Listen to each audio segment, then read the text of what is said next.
The easiest, fastest method for preserving a half-used caulk tube between projects is to clean the nozzle, insert a snug cap or stopper, and store the tube upright immediately. Start by wiping the nozzle with a rag to remove fresh caulk and prevent crusting.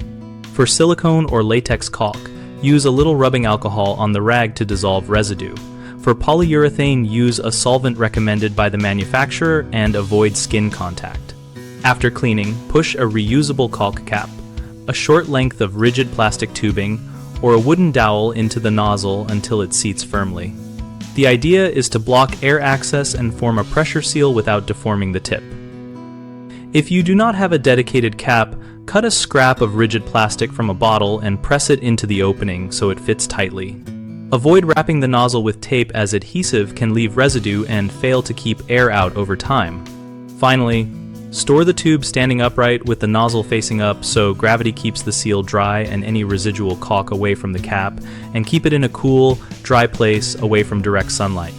The most common mistake is leaving cured caulk in the nozzle, which then blocks the bead next time, so clean the tip immediately after use and seat a stopper to prevent curing.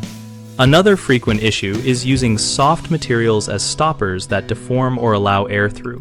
So choose rigid inserts that match the nozzle diameter and press them in firmly. People also wait too long to store the tube and leave it lying on its side, which lets fresh caulk migrate toward the tip and cure. Standing the tube upright right away avoids that problem. BigHomeProjects.com helps homeowners locate local contractors for projects like recaulking by listing professionals and letting users compare profiles and reviews.